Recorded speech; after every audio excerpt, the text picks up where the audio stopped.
नमस्कार साथियों, कैसे हैं आप सभी। आशा करती हूँ आप सभी स्वस्थ होंगे। हम आज जीव विज्ञान के 11th क्लास की जो बुक है उसके चैप्टर 2 जीव जगत का वर्गीकरण पढ़ने वाले हैं। ये हमारे वर्ग 3 की तैयारी के लिए बहुत ही इम्पोर्टेंट फैक्ट है। एनसीईआरटी को बहुत ही अच्छे तरीके से कवर करने का। इसमें हम टॉपिक वाइज जितने भी हमारे चैप्टर हैं उन सभी को एक एक करके कवर करते चलेंगे और बहुत ही फास्टली रीड हमें करना है, क्योंकि हम कोई क्लास 11th या 12th के स्टूडेंट नहीं है, बल्कि हमें ग्रेड 3 एग्जाम देना है, तो उस हिसाब से भी हमें प्रिपेयर करना पड़ेगा।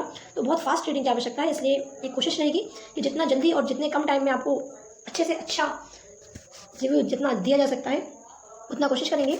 तो जीव जगत का वर्गीकरण करना है। जीव जगत के वर्गीकरण में हम इस चैप्टर में पढ़ेंगे Monera kingdom, Protista kingdom, Fungi kingdom, Plantae kingdom, Animalia kingdom और वायरस, वोइड तथा लाइकेन। ये जो 2-3 चैप्टर आपको दिख रहे हैं, ये जो चैप्टर हैं आपके, जिनको हम पढ़ेंगे चैप्टर 1, 2, 3, 4। ये टॉपिक जो है ये चैप्टर 1 में ही पढ़ जाएंगे अपने, इसी चैप्टर में, मतलब सेकंड चैप्टर में पढ़ लेंगे। लेकिन जो चैप्टर आपको ये दिख रहे हैं नीचे, ये आपके स्पेशल चैप्टर इस किताब में दिए हुए हैं, इनको हम नेक्स्ट वीडियो में कवर कर लेंगे। तो पढ़ते हैं इस चैप्टर की ओर। सभ्यता के प्रारंभ से ही मानव ने सजीव प्राणियों के वर्गीकरण में अनेक प्रयास किए हैं। वर्गीकरण के ये प्रयास वैज्ञानिक मापदंडों की जगह सहज बुद्धि के आधारित भोजन, वस्त्र, आवास जैसी सामान्य उपयोग वस्तुओं के उपयोग की आवश्यकता पर आधारित थे। ऐसा नहीं था कि जब हमने स्टार्ट किया और जीवों का वर्गीकरण किया गया तो उनमें कोई वैज्ञानिक मापदंड को विशेष मान्यता दी गई। पहले वैज्ञानिक मापदंड को मान्यता ना देते हुए, इसको मान्यता ना देते हुए सहज बुद्धि के आधार पर बांट लिया हमने। किसके आधार पर बांट लिया? सहज बुद्धि के आधार पर, कि हम लोग जैसा भोजन करते हैं, भोजन करने के आधार पर या रहने के आधार पर, वस्त्र के आधार पर, इनके आधार पर हमने जीवों को या प्राणियों का वर्गीकरण कर लिया। लेकिन समय के साथ साथ जब इन प्रयासों में जीवों के वर्गीकरण के वैज्ञानिक मापदंड का उपयोग सर्वप्रथम अरस्तु ने किया, तो वैज्ञानिक मापदंड से किसने नापा? सबसे पहले वैज्ञानिक मापदंड से जीवों के वर्गीकरण का श्रेय को जाता है वो अरस्तु को जाता है। एंड फादर ऑफ बायोलॉजी और फादर ऑफ जो जूलॉजी कहा जाए कहते हैं। उन्होंने पादप को सरल आकारिक लक्षणों के आधार पर वृक्ष, झाड़ी, शाक में वर्गीकृत किया, जबकि उन्होंने प्राणियों के वर्गीकरण लाल रक्त की उपस्थिति एवं अनुपस्थिति के आधार पर किया। उन्होंने जब जो पादप होते हैं, जो पेड़ पौधे होते हैं, उनको वृक्ष, झाड़ी और शाक के आधार पर, मतलब शाखाओं वाले, डालियों वाले, वृक्ष वाले और झाड़ी वाले 3 वर्गों में बांट दिया। जबकि जो प्राणी जगत को बांटा, उन्होंने प्राणी जगत को उसके रक्त के आधार पर लाल रक्त की उपस्थिति और अनुपस्थिति के आधार पर बांट दिया। आपने कभी देखा होगा कई कीड़े मकोड़े, इल्ली वगैरह ऐसे होते हैं जिनको मारने पर में से ब्लड नहीं निकलता, लाल रक्त नहीं निकलता है ना, जबकि हमें कहीं चोट लगती है तो उसमें से लाल रक्त निकलता है। ऐसे कई प्राणी हैं जिनमें से जिनकी खून का रंग लाल होता है, तो उसके आधार पर इन्होंने बांट दिया। किसको बांट दिया? लाल रक्त में वर्गीकृत किया। अगला आगे बढ़ते हैं। लीनियस ने इस काल में सभी पादपों एवं प्राणियों के वर्गीकरण के लिए द्विजगत पद्धति विकसित की थी, जिसमें क्रमशः प्लॉटी पादप, एनिमेलिया प्राणी जगत के वर्गीकरण किया गया। लीनियस ने कौन सी पद्धति स्टार्ट की? द्विजगत पद्धति, जिसमें प्लॉटी पादप और एनिमेलिया प्राणी जगत का वर्गीकरण किया। इस पद्धति के अनुसार यूकेरियोटिक और प्रोकैरियोटिक, आप ऐसे मान लीजिए कि जो अविकसित कीट हैं या फिर जितने भी आपके अविकसित पादप या जंतु कहा जाए, वो आपके प्रोकैरियोटिक में आएंगे, बाकी हम सब इकाई में आते हैं, यूकेरियोटिक में आते हैं।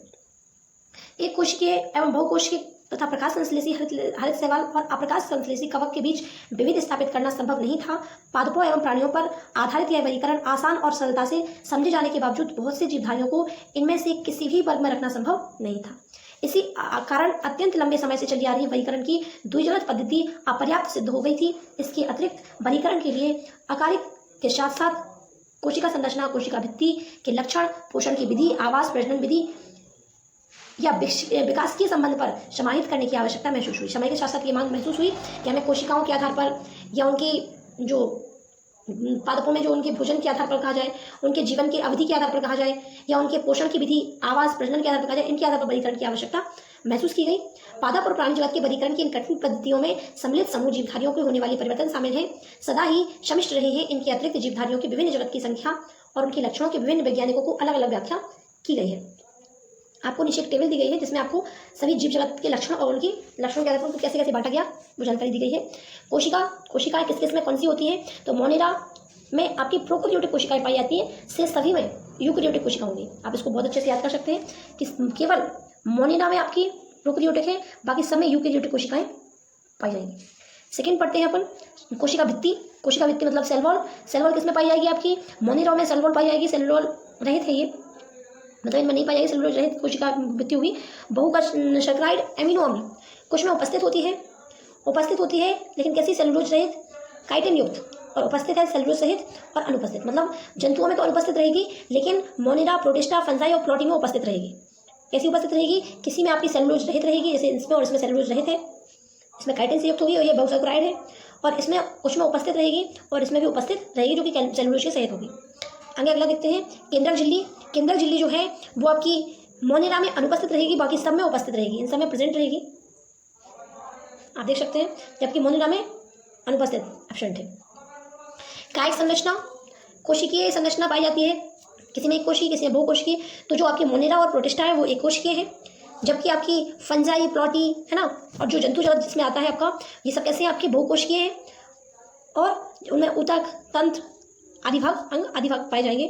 आगे पढ़ते हैं हम पोषण की अवधि।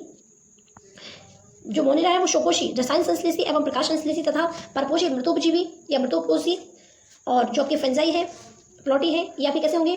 शोकोशी, प्रकाश संश्लेषी और परपोषी, परपोषी, मृतोपोषी एवं परजीवी। और जो आपके कवक है, प्लॉटी है, ये आपके दोनों शोकोशी, प्रकाश संश्लेषी, परपोषी, प्राणी संभोजी, मृतोपजीवी इत्यादि। प्रजनन की विधि है संयुग्मन, युग्मन, संलयन एवं संयुग्मन, निषेचन, निषेचन और निषेचन। ये टेबल आप 2 बार पढ़ेंगे तो आपको अच्छे से याद हो जाएगी।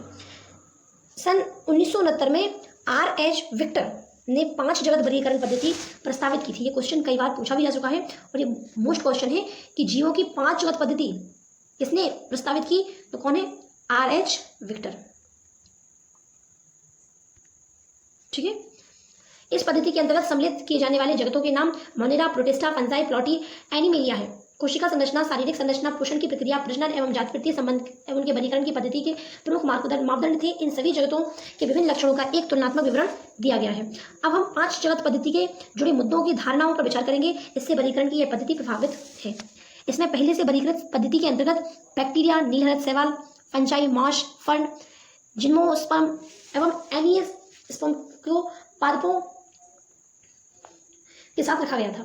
इस जगत के समस्त जीवों की कोशिकाओं में कोशिका भित्ति का उपस्थित रहना एक समानता थी, जबकि उनके अन्य लक्षणों में एक दूसरे के से एकदम अलग थे। जीवन की 3 अनुक्षेत्र पद्धतियों में प्रस्तावित थी। इनमें मोनिरा जगत को 2 अनुक्षेत्र के वर्गीकृत किया गया है। सारी यूकेरियोटिक जगत को तीसरे अनुक्षेत्र में रखा गया है। अतः एक षट जगत पद्धति में भी प्रस्तावित की गई थी। आप इस पद्धति के विषय में विस्तार से उच्च कक्षा में पढ़ेंगे, ये अपनी ज़्यादा काम का नहीं है। यहाँ से पढ़ते हैं कि प्रोकैरियोटिक बैक्टीरिया तथा नीलहरित शैवाल या साइनोबैक्टीरिया को अन्य यूकेरियोटिक जीवों के साथ वर्गीकृत किया गया है। इस पद्धति के अनुसार एक कोशिकीय जीवों को बहुकोशिकीय जीवों के साथ किया, जैसे क्लेमाइड मोना या स्पाइग्रास शैवाल इस जगत के कवकों जैसे परपोशिका सहित हरित पादपों जैसे स्वकोशी के बीच विभेद नहीं करता किया जा सकता है। अन्य कवकों में कोशिका भित्ति काइटिन एवं हरित लवक में सेलुलोज की बनी होती है। ये पॉइंट आपको याद कर लेना है कि जो कोशिका भित्ति है वो कवकों में कोशिका भित्ति काइटिन की और हरित पादपों में सेलुलोज की बनी होती है। इस चीज़ को बहुत अच्छे से अंडरलाइन करके याद कर लें। इन्हीं लक्षणों को ध्यान में रखते हुए कवकों को एक अलग जगत फंजाई, मतलब जितने भी कवक हैं वो किसमें आएंगे? फंगस या फंजाई के अंतर्गत रखा गया है। सभी प्रोकैरियोटिक जीवधारियों के साथ मोनिरा और एक कोशिकीय जीवधारी को प्रोटिस्टा जगत के अंतर्गत रखा गया है। प्रोटिस्टा जगत के अंतर्गत कोशिका भित्ति युक्त क्लेमाइडोमोस एवं क्लोरेला, जिन्हें पहले पादप जगत के अंतर्गत शैवाल में रखा गया था, पैरामीशियम और अमीमा, जिन्हें पहले प्राणी जगत में रखा गया था, के साथ रखा गया। इसमें कोशिका भित्ति नहीं पाई जाती है।